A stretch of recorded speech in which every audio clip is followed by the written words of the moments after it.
Today's topic is Chapter 2 Tissues.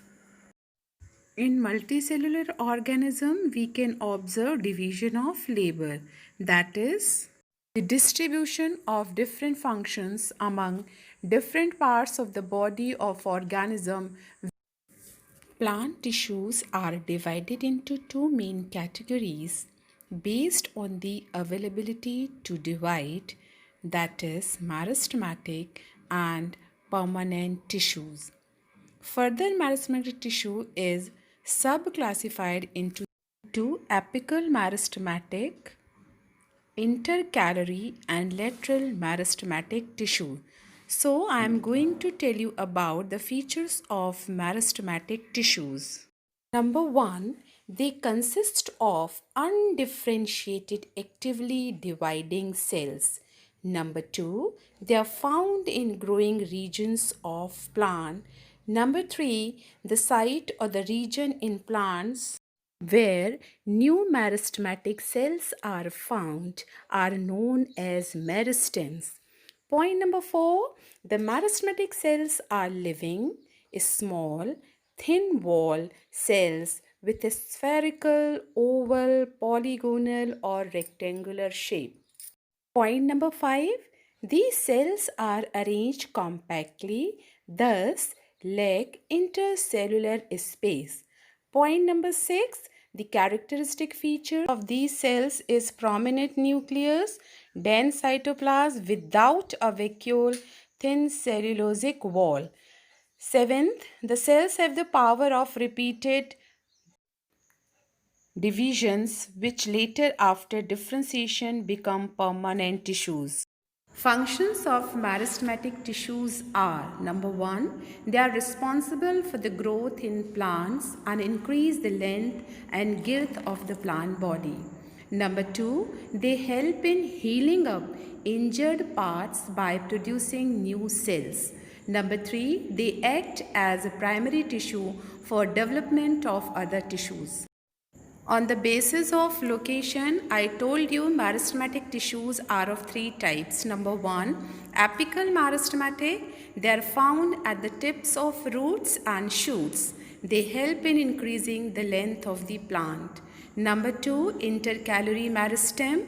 They are found at the base of the internode of monocot plants like grasses, bamboos. They help in increasing the length of the internode.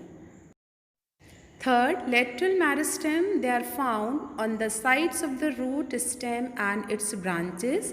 They help in increasing the girth and the width, or we can say in the diameter of the plant.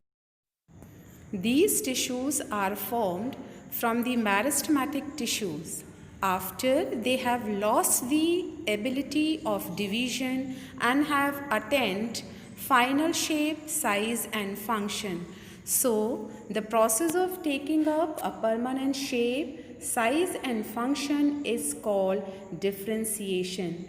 Now I am going to tell you about some characteristic features of permanent tissue. Number 1, they are thin or thick walled and have definite shape, size and function. The nucleus is small with cytoplasm at the periphery of the cell and big vacuole at the center of the cell. Number 2, these cells are not compact, so they have intercellular space. Number 3, these cells can be living or dead and do not have the ability to divide. That's why they are called permanent tissue. Depending upon the types of the cell and complexity, these are classified into two groups, that is simple and complex permanent tissues. Simple permanent tissues are of three types: Parenchyma, Collenchyma and Sclerenchyma. First, I will tell you about Parenchyma. Although they are widely distributed in the plant body, but mainly found in the cortex, pith, ground tissue of petioles, mesophyll of leaves in the vascular bundles. Characteristics of parenchyma: they are simple tissue with many chloroplasts. They are living, having thin cellulosic wall, dense cytoplasm with isodiametric shape, but sometimes they are lobed or elongated. Intercellular space is present among them. Some functions of parenchyma are: Number 1, they store food in the cells of potato tuber. They give temporary support to the plants. They store waste products from plants such as tannins, gums, crystals, resin and inorganic waste. The parenchyma having chlorophyll are called Sclerenchyma that help in photosynthesis in hydrophytes, that is aquatic plant such as water hyacinth and hydrilla. Large air cavities are present in parenchyma in order to provide buoyancy, so they are called Parenchyma. Characteristics of Collenchyma. They are mostly found in periphery of stems and leaves of dicot plants. They are absent in monocot stems and roots. Characteristics are the tissues are strong and flexible, the cells are living with few chloroplasts, thick walled with corners containing cellulose or pectin. They have no intercellular space. They are with circular, oval or polygonal shaped cells. Functions of Collenchyma are: they give mechanical strength to the growing tissues. They also provide elasticity and flexibility to the growing parts of stems and leaves and help them bend easily without breaking. Third and the last one is Sclerenchyma.